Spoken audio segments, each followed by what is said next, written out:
Cleveland Clinic, Florida provides individualized treatment plans for excellent outcomes of health problems ranging from the most common to the most complex, even in cases considered untreatable by others. Cleveland Clinic, Florida. Every life deserves world-class care.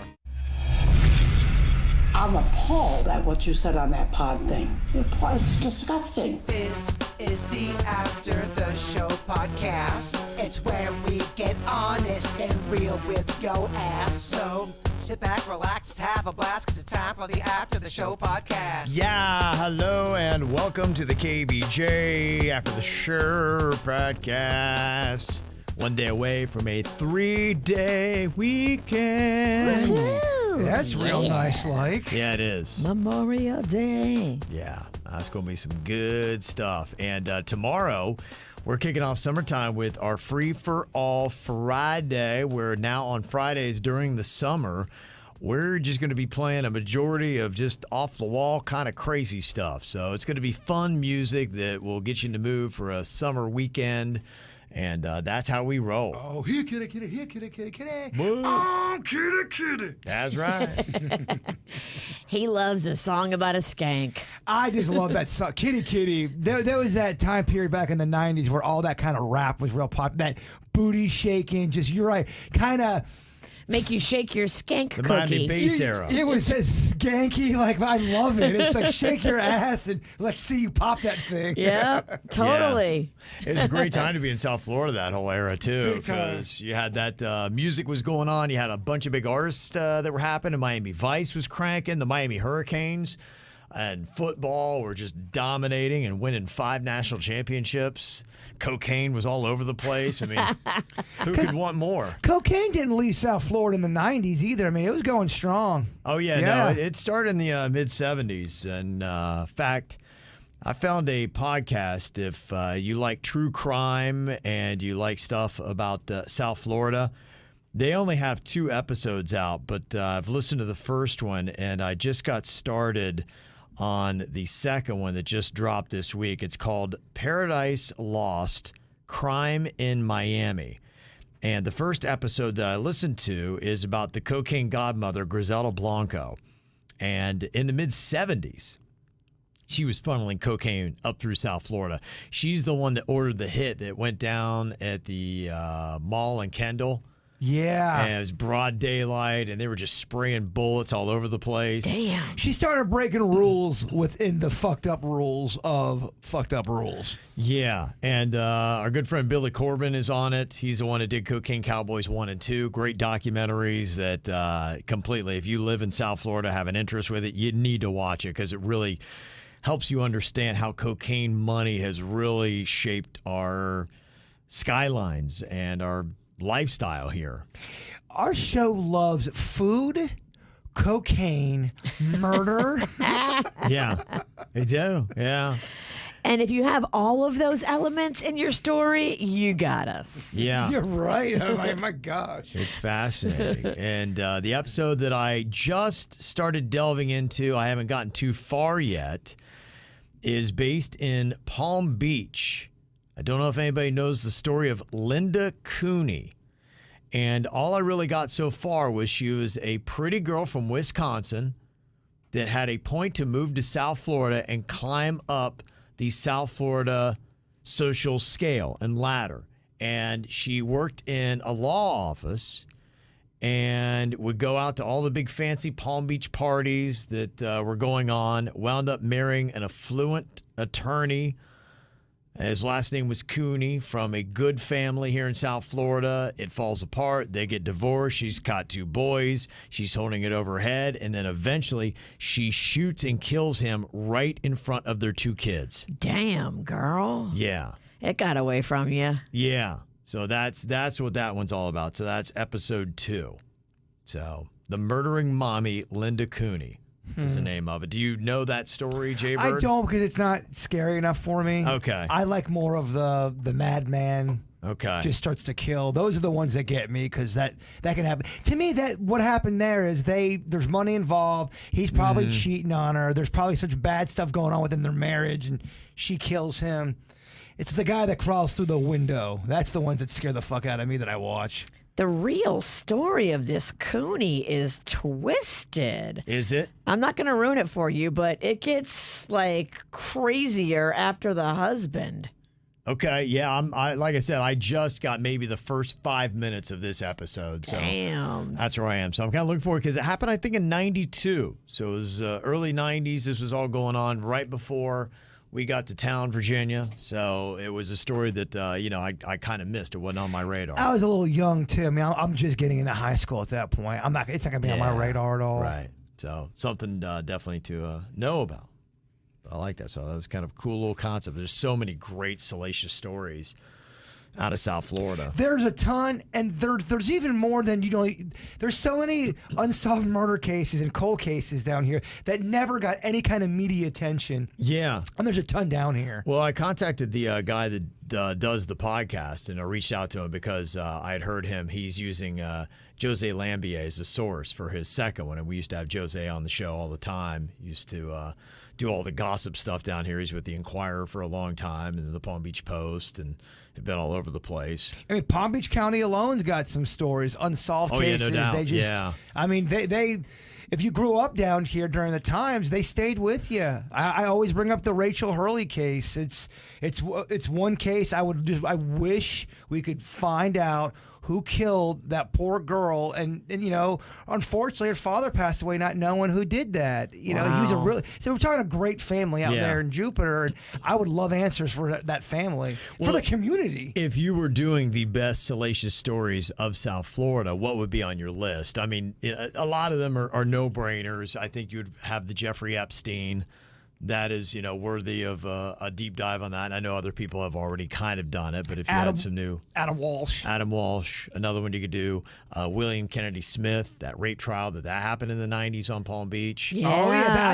As a kid, I do remember that, being in the car as a little boy and the radio chuckleheads making comments and jokes and all kind whatever about that. That was a big deal. And now you are that chucklehead. It's kind of odd. Full circle.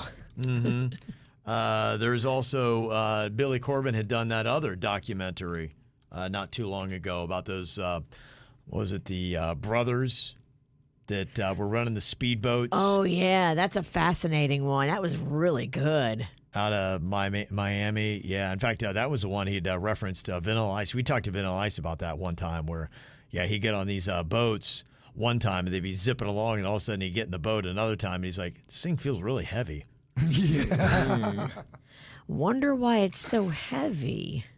Yeah, what is going on here? It's kind of crazy. Yeah, the Cocaine Cowboys, the Kings of Miami, is that one. That was on Netflix there for a little while. And Willie Falcone and Sal Magluta. Yeah, that was good. Mm-hmm. There's some crazy, credible stories, especially down in Miami. One in particular of a UFO flying over a elementary school, and they had, hundreds of witnesses. We're talking about early 80s in Miami, where the school saw it, people saw it, police saw it. Are you sure it just wasn't Richie graduating? It was not Richie graduating. They had no idea what it was. Okay. And still to this day, no one knows what it was. And weird shit went along with those details. I won't bore you. I'm already losing the fucking witch. Yeah, some people are saying, what was the name of that again? It's, Paradise Lost, Crime in Miami. That's the name of it. Oh, Susanna brought up another one that's always haunted me, and I want answers. Christy Luna from Green Acres back in the mid-'80s. That was a big story here in Palm Beach County. She walked to the grocery store, or the little market right down the street. In fact, the street she lived on, you could see the market pretty much from her area. Walked there, never to be seen again. Christy Luna. You'll still hear her mom out in the press talking about that. So... Look, always send me those kind of things. I love keeping them out on the airwaves. Yeah. Somebody knows something. The Killer Clown in Wellington. Yeah. That trial's like right now going on, so that'd be a really good podcast to do. The one in Virginia's area, DeQuest. That one's horrifying. Oh yeah, the guy that chewed his face off. Yeah. Yeah. The one in Miami too. That was national news right there. People heard that story and they thought all of South Florida people were eating. They just thought that. Yeah. It didn't really paint us in a good light. It doesn't. Yeah. Come for tourism. Get your face eaten off. Yeah. So, yeah, it'd be interesting to see what they do for episodes. And, I mean, my gosh, you probably, if we sat down and went through, we could, come up with maybe 20, 25 different stories that would work. From what I understand, too, but especially in South Florida. Now, I don't remember this because I was too young, but apparently there was a lot of motorcycle gang activity here. Oh, really? All Okay. through South Florida, where there was, the sex ring kind of stuff, kidnapping people. And there's a lot of people that were women kidnapped, never to be seen again, young women, and they thought they got part of that motorcycle gang kind of a thing. Yeah, if you really started delving in, I mean, you've got so many mafia stories that are going on. So you have cartel stuff, you have mafia stuff, you even have sex trafficking stuff. That's what they said the motorcycle shit was about. And they said they were so powerful at the time, police had a hard time going against them. Wow. Yeah. I mean, there was a Twitter thread that I was reading of a girl, and who knows if it was anything or not, but she was talking about how she had come to South Beach, her and some girlfriends are getting a weird vibe from the guy who was the maintenance man that was there, just kind of standing in the elevator leering at them, and then he kind of followed them up and down the hall, and they were so flustered by him that they had actually gotten off on the wrong floor, and so the key card wasn't working on what they thought was their room, and they went out, and when they came back, their door was cracked open. And they were just like, what the hell's going on here? They're like, we're just getting bad vibes about this. And there have been stories that have been out there where other people have said, yeah, there's kind of an MO that happens with that. Some girls will come back and their door's cracked open. They've been out partying. They're like, what the heck? And they go in their room and gone. It's unfortunate when you are a maintenance person on the up and up, because a lot of those special, and the maintenance man was the murderer. If you're a lurky maintenance guy that's just there and don't stare and don't lurk. That's what happened at one of my old apartments. One of the maintenance guys, they had keys to all of the apartments. Oh, hell no. And went and kidnapped a girl. She was fighting for her life in the parking lot. He ends up stabbing her in the parking lot, taking her, screaming in the parking lot. Yeah. Grabs her again and throws her in the car. And, luckily she lived, but nobody heard that. Oh, my gosh. Maintenance it's one of those jobs that, honestly, you get a lot of power and fast without a real serious background check, because you think of the power that truly maintenance people have. They have the keys to everything. They have access. You're right. To everything, and I don't know. I'm sure there's a lot of maintenance jobs where there's not serious background checks that are going on to find out who these people really are. You're completely right. So, I mean, you can see why that's such a great, if you are a messed up person that means harm on somebody else, hey, that's got to be one of the most ideal jobs you can get. You're right. Is maintenance. Another one they always talk, the handyman. The handyman. Because you let them in. You break a normal barrier of trust that you typically don't have, because you let someone into your house or close to you in a way they can get to you in a private setting that's not public, where you couldn't scream for help or anything like that. And you usually don't know anything about these people. I can tell you how many maintenance people I've had in my house knowing nothing about them, and I welcome them right in. And some work under the table to where there's not paperwork going on, and that's where some of because some of the stories I've seen, it's a former guy from prison getting some work, and someone's hired him under the table without any paperwork, and then that's horrifying. He's got access to whatever he wants. You can see how it all happens. So sleep well tonight, guys. Yeah. Certainly makes me wish I was more handy. Yeah, right. You'll start doing everything I'm good. I'm all right. I think I'm going to do some YouTube plumbing. The next motherfucker I invited that's there to fix something, I'm going to look at him with, please don't kill me. Yeah, maybe not. Okay, got a ton of email comments here today. Chapter 2 of Virginia's Daughter's ongoing saga that Virginia gave you 2 days ago. So if you missed the regular show, go back and you can listen to the entire story.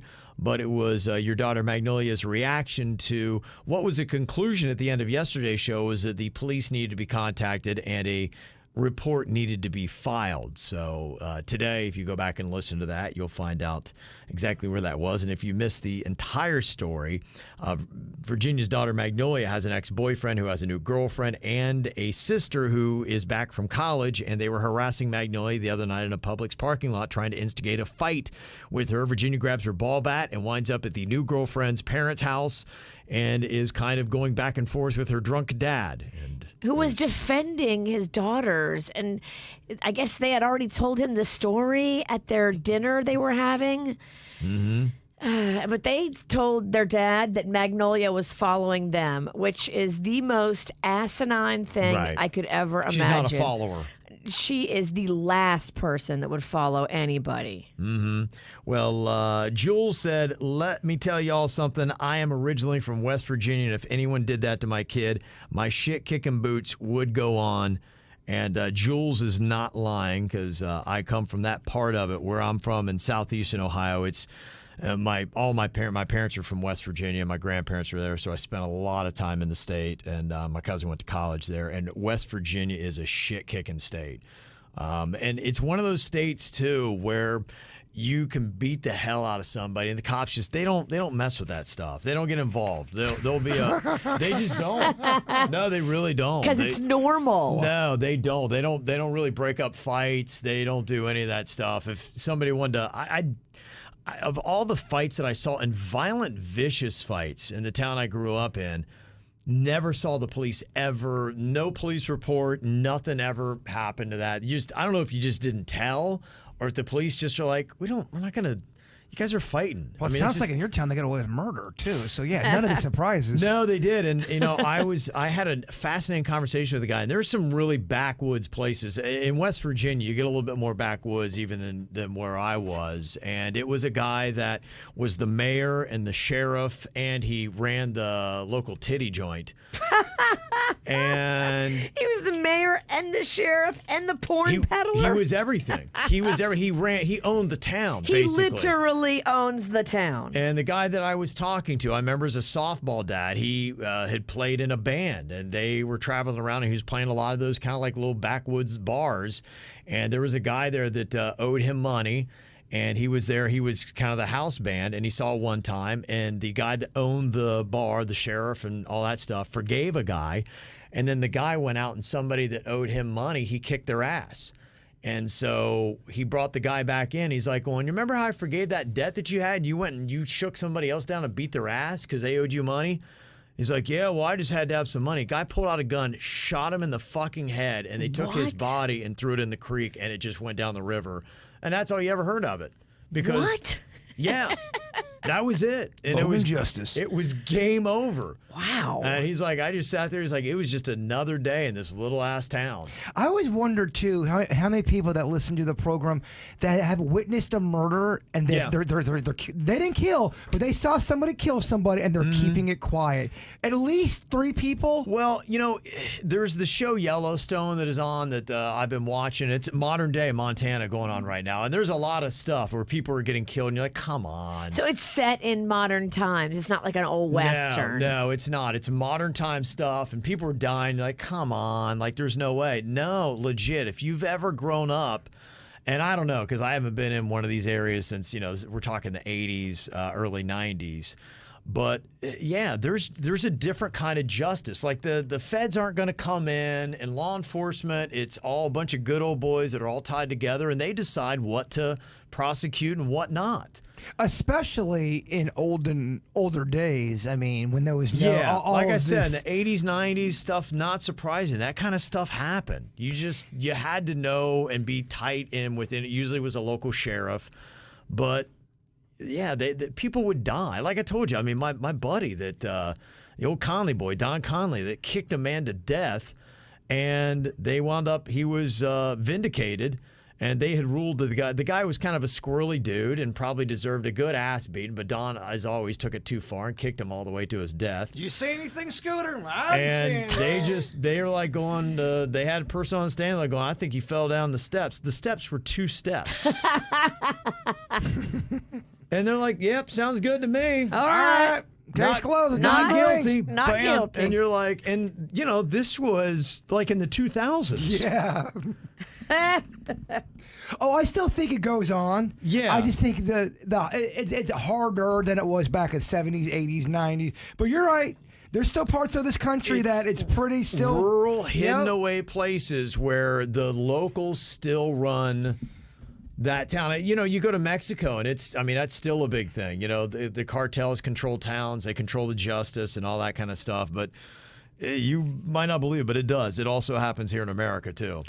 Okay, we have typically 600 to 700 people in the chat room daily. Out of all those people, and during the morning show, out of all those people, how many you think witnessed a murder and it's just sitting on it, never told anybody? You think anybody witnessed? Yeah, witnessed something where he just shot. Scooter just shot somebody. Well, I ain't saying shit. Neither am I. How many people do you think out of 600 have that experience? 1 out of every 500. So maybe one person or two people in there. I would agree that witnessed with you. it. Yeah, I agree with you. And the question is, there's two different kinds. There's you saw a murder happen that they were prosecuted and convicted, and then how many people saw a murder that just didn't go anywhere? That's a smaller number. I'm talking about that one. Yeah. Now, if you did that survey in my area, where she's talking about West Virginia. Yeah, that's what I want. I just wonder those kind of stats. Yeah. I mean, 600 people, one person has seen someone witness a murder and is not saying shit about it. Yeah, because you'd have it, because it's not, down here, you always think of the murders, somebody shoots somebody or something like that. Where I was from, they beat people to death. And I saw many a fight where you're like, I don't know, man. Like it was getting pretty gnarly. God, man, guy needs to somebody needs to get him off him. He's gonna kill him. I'm such a pussy, man. I can't watch too many punches. Like in a real fight, my stomach it doesn't feel right. Well, when they break out like tire irons and shit like that, at that you're point, to hitting me, that's somebody not a with fight. steel. That's No, murder. It is. They are. It's a. Yeah. That's why I don't get when someone hits somebody over the head with a bat and they get off with just regular No, battery. you're trying to kill somebody. You hit him in the head with a bat? You fucking kidding me? Oh my God, Yeah. that's murder attempted. Yeah, it's crazy. Yeah, that's why I had to get the hell out. I just wasn't man enough. I'm like, You can't stay. I couldn't. I'm I like, mean, do you want to be that man enough? That's terrible. I got to go to a fancy pants town. yeah, I just realized I'm soft. I'm going to South Florida, where I can wear pastel colors and no one's gonna give me a hard time. I mean, when some of the bitches are bringing out tire irons to a fight. Yeah. Where a man can wear culottes and be okay. Yeah. I told you the one time that Don Conley got hit in the head with a tire iron, and I was driving through Main Street, and he hopped in my mom's van, wrapped her nightgown around his head to stop the bleeding, jumped out the next light because he was going back to fight. And I'm like, dude. Wow. Yeah. Know when to say when, man. That is next level. That was Don Conley. That's why he's no longer with us. This email from Kathy and Renee. This is about the conversation we had today. It was a couple in a same-sex marriage, had been there for 3 years, and the one person in the marriage won't let the other tell anybody about it. And they've got 4 daughters, that are not together, but the one has 4 daughters. And they did text back later after the conversation. I guess all 4 daughters are over the age of 21. Okay. So, but they said they got, married in Pennsylvania. And like I said, you're all kind of dealing with the stuff I grew up around. Ohio, West Virginia, good part of Pennsylvania has kind of the same sensibilities and atmosphere. And this email kind of comes from around that area. It says, I'm in a same-sex marriage and we did not tell our families at the same time. We're from West Virginia, but we moved to Florida 12 years ago. We got married 7 years ago and didn't tell my wife's family until this year. The short story is my mother-in-law had a massive stroke right before we moved to Florida. She loved me, but we knew how she felt about homosexuality. She was in her 70s, and why upset an elderly, ailing, loving person? Obviously, she knew we were together, but we never confirmed it. Some of my wife's family knew, but some didn't because, we knew that they'd tell her mother. But that's a different situation, in my opinion. You both were on the same page. You guys sound like you guys work together and as a uniform front there. Yeah, so, I think really what I just kept hearing coming through, and I had a long text back and forth, and so what I read today was the back and forth I'd had on the text thread. It just, the person they're married to, they've got family members that still have a hang up about homosexuality. Yep, I knew it. It was so obvious to me, and they were really looking for the answer. I'm like, this is it. They're just not being honest with you because they don't want you to hate their family, but, I grew up and that was it. You just... I didn't know of anyone that was gay, and that's just mathematically not possible. You didn't know if anybody was out. Right. That was it. Numbers tell you that there was gay in Logan. Oh, my Yeah. gosh, of course. But no one was brave enough. Right. And it's a scary thing. Yeah, it was, You don't want to yeah. be the first gay person in Logan. Yeah. F that. No, and I don't know where it is now. So I don't know where it's set, but I mean, you're still going to have older generational people that when I was still there in the 80s and 90s that still are, I'm sure they probably haven't just had an epiphany and they've completely woken up. Right. You don't think they No. When you hit a certain age, I don't Right. think you're really flexible in your opinions. So, and I agree with you, but I don't think it's impossible. I think people can change their perspective, but I Sure. do think it is something that is more on the rarer side, and you have to consciously change sometimes the way you think. You have to go You do, within and yeah. think about shit. A lot of people are just concerned about what's on TV. No, you're right. You're right. It's amazing how many people are really dug in and set in their ways, and you can't change their mind no matter what you do. Well, They're not especially on stuff open-minded. that doesn't even affect them. Well, and two, it's how they were raised, and Yeah. if they were raised in a church that yelled that Sure, yeah. homosexuality is a sin, Yeah. and you can't do this, and that gets into your brain when your brain is forming, and it becomes what you believe to be the truth. Is that your old 80s Southern homophobic preacher? Homosexuality voice? is a sin. You're sinning in the eyes of the Lord. Yeah. Mm-hmm. No, Pretty good. Thank Yeah. you. I'm sure that's still going down as well. Let me see a cute email here from Julie. She is the adoptions or former adoptions coordinator at Peggy Adams, talking about renaming dogs, and said, they would do it. And dogs seem to respond to one or several names. And so that was a topic that we'd had just a couple days ago here on the show. I got a lot of fucking feedback, man. Yeah. I'm still hearing shit from that. So, don't think it's, she said the dogs didn't care. Aw. They adapted quickly. Because the dogs texted her and told her that. They just want to be loved. She just noticed they would respond. They had one, and in fact, they changed one dog's name because the name came in with the dog Digger, and people are going, "Does that mean the dog digs a lot?" And then they wouldn't want to adopt the dog because of the name, so they changed it to Dexter. Is how they want to switch it. So But now then- the dog murders. Right, exactly. So, but either way, They said kept the that name sort of the same, which I think is good. Yeah, but they said the dog would respond to either one, so they said it didn't seem to be a bad thing. And then also, too, a lot of the dogs would be gone pretty quickly. So most of the time, the dogs in our shelter are adopted quickly and may have only been given a name a few days before, since strays are put on a 5-day waiting period for a potential owner to come and reclaim them, and are not usually given a name by staff before that 5-day stray hold is up. I might be just too human with my stance on that. I just picture a dog that was raised by its family from pup to age 8, and his name was Linus, and then all of a sudden Yeah. they get rid of the dog to a new family, and they're calling him Ralph.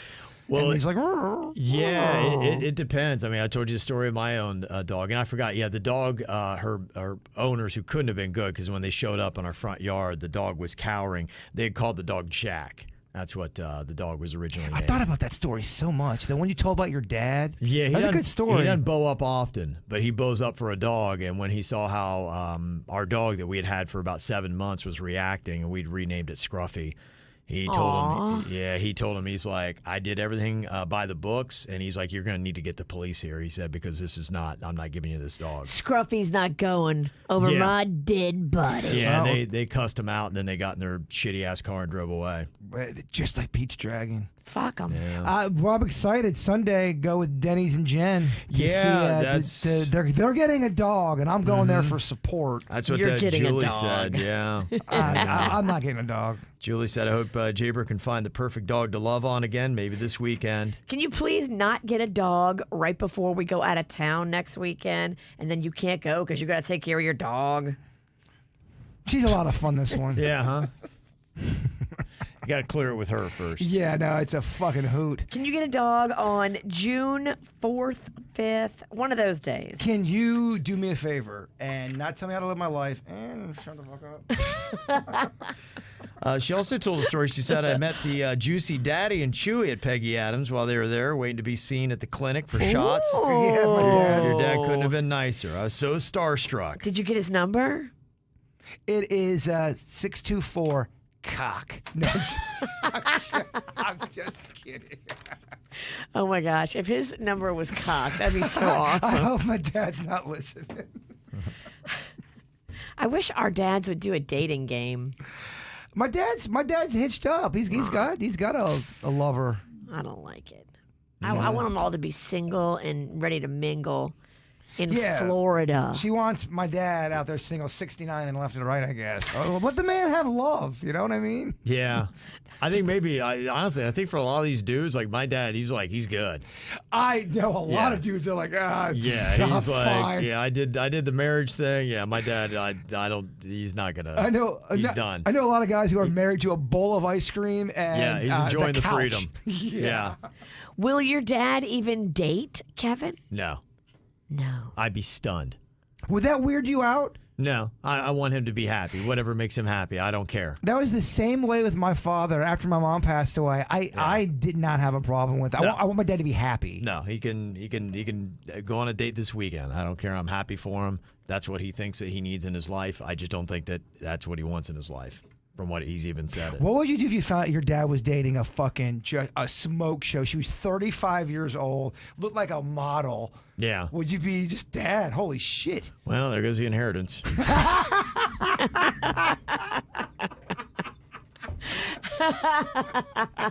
Yeah, you're the one that's fucked. Easy come, easy go, I But guess. wouldn't you rather see your dad effing a model than getting a few bucks? No. Not at all. Yeah, especially if it's a nice inheritance. Yeah, Dad do like me pump a few into the sink. Oh my. That was dripping with sadness. It's dripping with something. The sink. I hope it's not the kitchen. You walk in Kevin's house. It's the kitchen Kevin's sink. jerking off in the kitchen sink. I'm like, oh, I always pictured you in the bathroom. Kevin. Go ahead, help yourself. There's a couple beers in the fridge. I'll be done in a minute. It would make me like you so much more. He'd probably try to help you. I think, oh my gosh, Kevin, that's so awesome. You're just as weird as I am.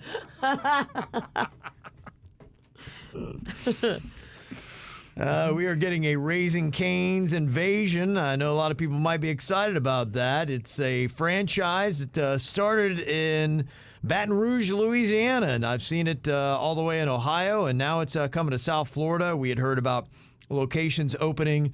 I think there was Boynton, there was Port St. Lucie that's there. We'd heard Lincoln Road in Miami. Anders sent us this. They're building one in Homestead. So you can see they're hiring already, getting that thing put up. So, bam, all over the place. Okay, nice. Good reporting, Anders. I see you working. I see you.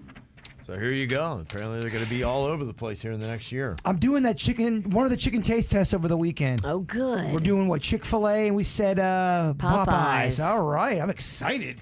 Get it, Bird. Yeah, I'm gonna get it. yeah. I'm gonna get it. Okay. Bird, don't get that bird. You're a cannibal. That's right. Go and get it.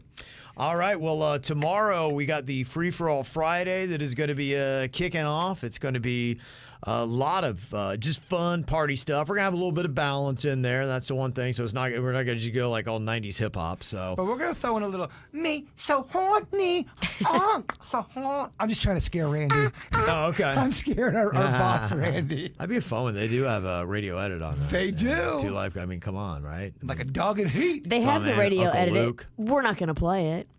We're We're going to the- play the hardcore one. We're playing the extra hardcore. It's got 9 more hornies in it. Okay. Yeah, so we'll be kicking that off. We're taking a lot of song suggestions. I sent Randy a whole bunch yesterday, so if you've got some, send us an email, mail@kvjshow.com. It's the whole show, correct? Yeah, all the music we're going to play. I mean, you'll still hear, because there'll be people that'll want a few of the, it's going to be pretty much all up-tempo fun stuff, but we'll have a few of the current songs, maybe 2 for the whole show will be current, but the rest of it will be, like we'll throw in The Harry Styles Yeah, song? Harry Styles. So you maybe hear like that somewhere in the course of the show, but the majority of the music is going to be throwback stuff. I'll pick the RMF hits we played, the later ones. So we Okay. get them in there. They're going to be only Bird approved. Yes. So it's only going to be the new Harry Styles. That's the only new song we're little allowed to play. Doja Cat. I like that maybe one, that and I one, like yeah. that Bieber one with the LaRue. Yeah. Okay. So get those into us as we kick off a Free for All Friday tomorrow. See you then. Cleveland Clinic, Florida provides individualized treatment plans for excellent outcomes of health problems, ranging from the most common to the most complex, even in cases considered untreatable by others. Cleveland Clinic, Florida. Every life deserves world-class care.